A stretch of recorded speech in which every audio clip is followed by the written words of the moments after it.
A year past May was the 70th anniversary of VE Day, and the library very kindly hosted the launch of this book.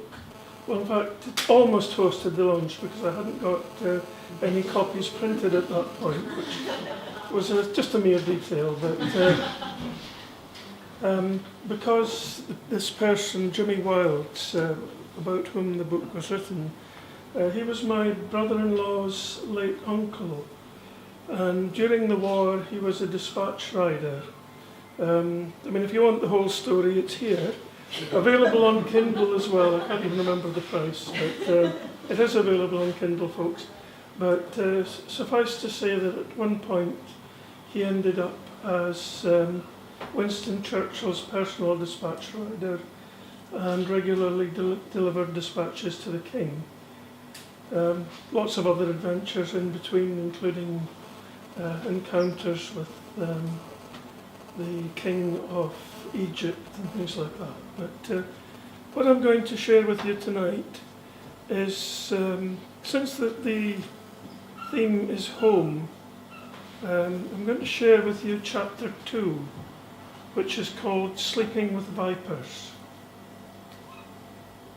And unfortunately, Jimmy's no longer with us. He passed away about 3 years ago. I think he was 91 at the time. So, and this is, as I say, Sleeping with Vipers. By June 1920, Britain was setting out on the road to recovery after the horrors of World War I. There was barely a household in the land that hadn't suffered the loss of a relative. Certainly all had seen at least one friend perish. It was the same picture everywhere, even in the heart of rural England. Every new life was welcomed. On the morning of the 1st of June of that year, activity began in the Wilds cottage earlier than normal.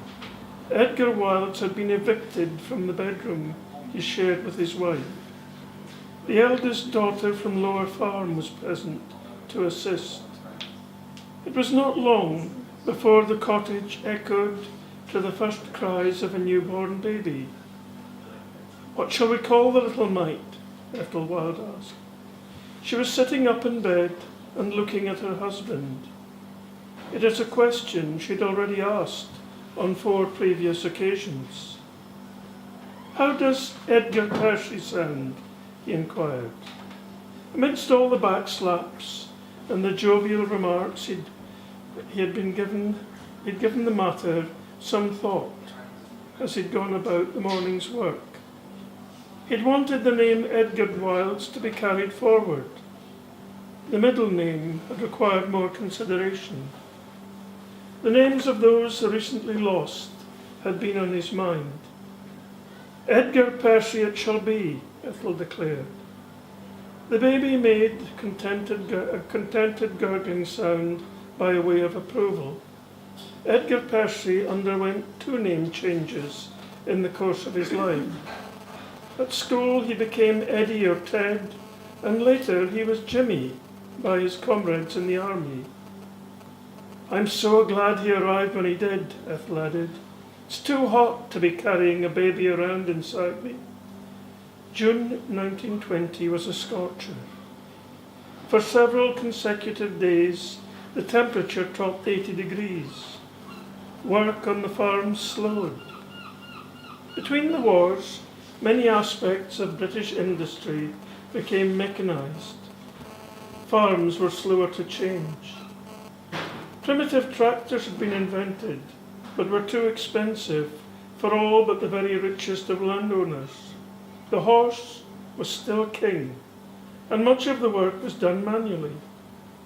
Summer was a season of making and mending, weeding and tending, in readiness for the harvest to come. Jimmy was born in Todber Cottage in Margaret Marsh, a hamlet a few miles to the southwest of Shaftesbury in the county of Dorset. The Wilds cottage was in the shadow of the parish church. The English country cottage is much desired by present-day retirees and wealthy town dwellers. It is a very different residence to the place where Jimmy spent the first few years of his life. Todber Cottage lacked even the most basic of amenities. It was built of local stone and the floors were bare wood. The toilet was a lean-to outdoor structure attached to the pigsty. This enabled human and animal waste to be mixed and used as fertilizer. Norma was the eldest of Edgar and Ethel's children. She was 8 when little Edgar Percy arrived and revelled in being given responsibility for the care of her youngest sibling. "Push the pram out under the apple tree, Nora," instructed Ethel one day.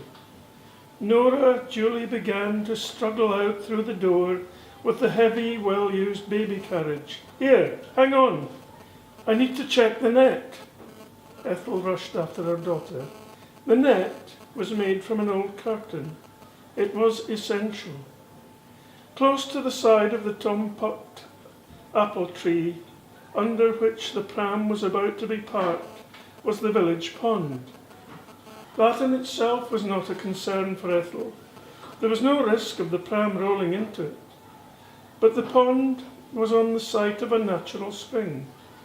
It had been excavated to make it more accessible to those filling up their buckets.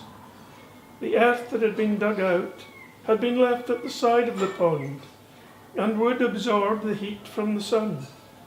This heat sink attracted some of the local wildlife that abounded along the edge of the Blackmore Vale. It was from this that Ethel needed to protect Jimmy, hence the net. When he was old enough to count, Jimmy observed upwards of 9 beautifully marked creatures lying out in the sun. They were between 2 and 2.5 feet in length. Their bodies were either grey or brown, and they had black zigzag running down their full length and bore distinctive V's on their heads. They were adders. In that first summer of Jimmy's life, throughout many sun-drenched afternoons, he slept on, oblivious to his venomous neighbours. Snakes were not the only creatures that the Margaret Marsh residents had to contend with. When Mrs. Wilds called out, "We're needing water," Jimmy was happy to follow one of the other children over to the pond. "How many will we catch today?" "Just wait and see," Nora, or her younger sister Winnie, would reply. Then one of them would push the bucket through the thick layer of slime that covered the entire surface of the pond. As the bucket disappeared, Jimmy's excitement grew. "Come on, hurry up and lift it out," he'd cry. The girls would delight in teasing him by pretending they'd dropped the bucket. "Sorry, Jimmy, it slipped out of my hand. I'll need to get Mum to help." "No, it hasn't. Your hand's still in the pond." The girls would giggle and lift up the pail, lowering it to a level where Jimmy could look in. What he saw inside were several browny green amphibians. They were newts. "I want to take them out," Jimmy would cry, plunging his hands into the bucket and grabbing the slippery creatures. "We need to have the newts in there," his dad told him on several occasions. "If the water is good enough for the newts, it means it's fresh enough for us to drink." Thank you.